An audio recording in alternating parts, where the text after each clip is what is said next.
Hey guys, Nike here, going over the new Warrior build after the June 25th patch. The quick overview is that after the June 25th patch, you could no longer take Forceful Greatsword, Berserker's Power, and Heightened Focus in the same build, which really gimped the Greatsword, Axe Mace, DPS build, and Greatsword in general. What this did was it forced you, if you wanted to maximize your DPS, to look at Axe Main Hand, which is what we're doing. So this new build, we're going to go over the equipment first. As you can see, all the trinkets are going to be Berserkers. The weapons and armor are going to be Berserkers. Now, as far as the armor goes, I use a full set of Scholar runes. I find the DPS to be best on this. The math says that so long as you are over 90% health 24% of the time, Scholar rune is superior to Ruby Orbs. If you're not over 90% health, Ruby Orbs are only slightly better. So I think the trade-off is pretty cut and dry that Scholar is going to be superior for most players. Moving on to the weapons. Main hand axe. As far as the sigil goes on this, I use Sigil of Night. A lot of people are going to suggest Sigil of Force because you don't lose out during the day. I'm comfortable with losing out during the day to get the Sigil of Night boost, since many of the dungeons I run are night and a lot of the fractals I run are at night. During the day, what you can do optionally is have another axe with Force or just dungeon-specific axes for the day dungeons. Personally, as I am a min-maxer, that interests me, but I'm not really that hardcore that I'm willing to go that deep. I'd rather just take the 5% DPS loss during the day. And simply put, I'd rather maximize my damage at night. As far as the mace goes, Sigil of Battle, when you weapon swap, it gives you 3 stacks in conjunction with the trait Fast Hands, which we're taking. That means 6 stacks of might in combat. Offhand axe, this can be axe or sword actually. I put Bloodlust on there to build up stacks. I'm going with axe just because I feel that the axe 5, while not an insanely powerful attack and definitely a DPS loss, is going to be more useful than sword in most cases. You can have another offhand to use after you've built up your 25 might stacks, or your 25 Bloodlust stacks rather. But again, that's a min-maxing thing that's a little too deep for me. Your ranged weapon, you're going to want a longbow. The auto attack is better, the utility is better. It's just all around better than rifle. As far as sigil goes, if you care, Sigil of Force is going to be the ideal. Personally, as you can see, I have Major Fire on there because it is such a minor thing that I don't bother with it. I just don't want to spend a gold on the Sigil of Force, but otherwise, definitely go Sigil of Force. Warhorn, super good for mobility in open world. I have Sigil of Battle on there, but you can, again, put Force if that's to your liking. In fights where I'm using the Sigil of Battle, I'm using it because I need the Vigor. That would be Bloom Hunger, the Shaman Fractal, even Lupicus on swap. These are things where I'd want the Warhorn.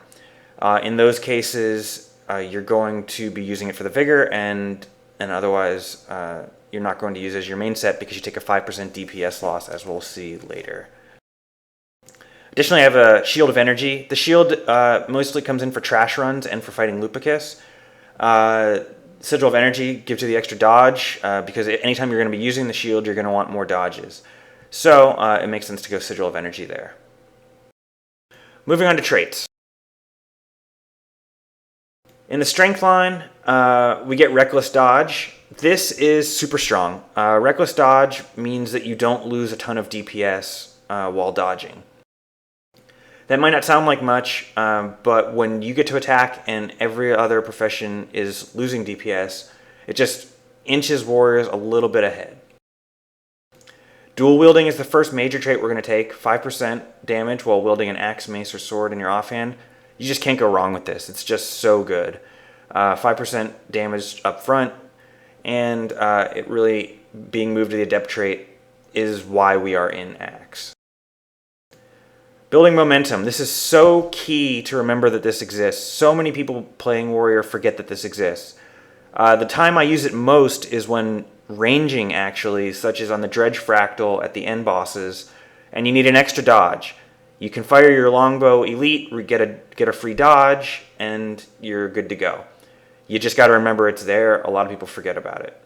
But if you're conscious that it's there, you'll play better, and it'll make you that much better of a warrior. Axe Mastery, pretty straightforward, 10% critical damage while wielding an axe in your main hand. Can't go wrong with that. Stick and move. If you're in a fight where you're not going to be using your dodges, always start the fight out with a dodge so that you get this 3% DPS boost.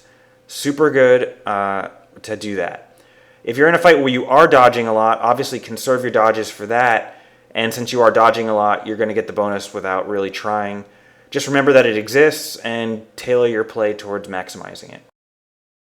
And then we're going to take Berserker's Power, which at stage 3 is a 15% DPS boost. It sucks that it was moved to Grandmaster, but this is where we're at now, and that's how we go for it. In Tactics, we take Empower Allies, which was recently buffed to 150 points of strength or power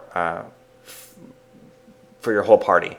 That equates to about an 8% DPS boost. You can't go wrong with that. It's super good. However, it doesn't stack with other warriors. So if you have another warrior in your party, please have him switch to Empowered, so he'll get a personal DPS boost. This is just going to maximize your whole party's damage, and I cannot recommend Empowered Allies enough now after the boost. 30 points into Discipline. Even the minor traits here are good. Gain 5 seconds of Adrenaline on weapon swap. This, used in conjunction with building momentum, is going to give you the ability to use your burst skill as a third dodge and quickly build back up by swapping. Signet Mastery is kind of a catch-all. It's going to be most useful with Signet of Rage, which is our default elite skill. When you're not using Signet of Rage and you're using the War Banner, you can switch freely to the one that gives you 25% move speed increase, or whatever you feel is most useful. Fast Hands. This is the key to this build, as it is most warrior builds.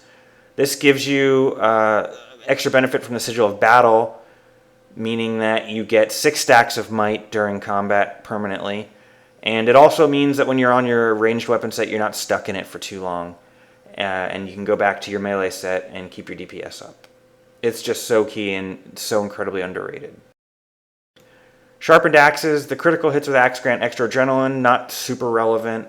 What we like about it is the Axe recharge increased by 20%, which in conjunction with Axe 2 is going to make up for a lot of the vulnerability that we lose out on by trading out of arms. Versatile Power, gain might for 10 seconds on a weapon swap. Another huge ability.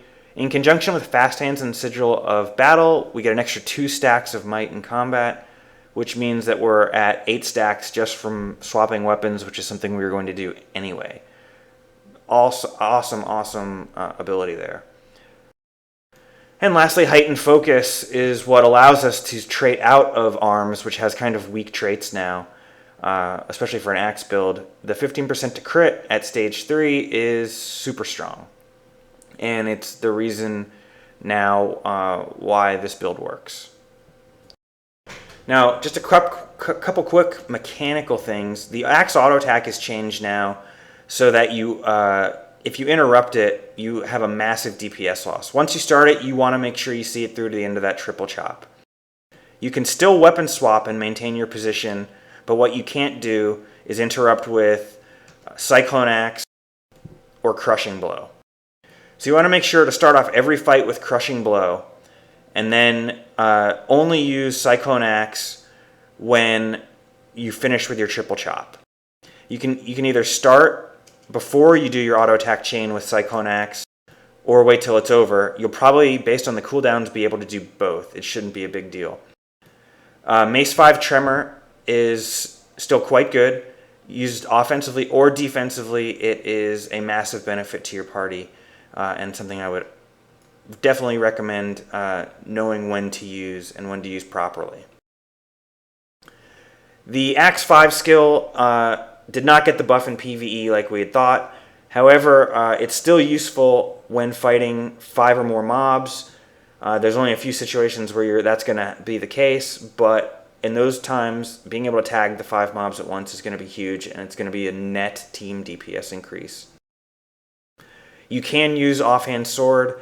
I don't really bother with it. I don't find the skills to be incredibly useful, but feel free to experiment with that and see which you prefer. If you find you're using the sword more than the axe, go ahead. It won't change the build at all.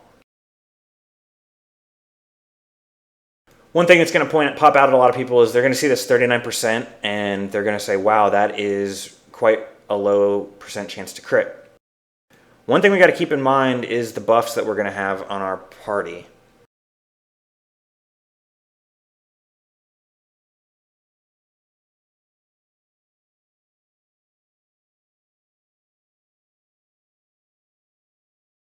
With my consumable, the Banner of Discipline, and Fury up, we're at 72% chance to crit. With Heightened Focus, you add another 15% chance to that, which puts us at 87% chance to crit. This is more or less where we were before, and it's perfectly fine and perfectly viable, and the DPS, even with that base 39, is going to be quite good. So in all, don't be scared by seeing that 39 on your screen. Your actual chance to crit is in the 80s, and it's not going to be a noticeable loss if you were used to the 90s of the old build. That's about it. As far as the build goes, it's pretty straightforward. Most people are experienced running Axe Warrior, and they will be able to pick up right where they left off. My suggestion is that you follow my stream on Twitch, and you subscribe to my YouTube channels.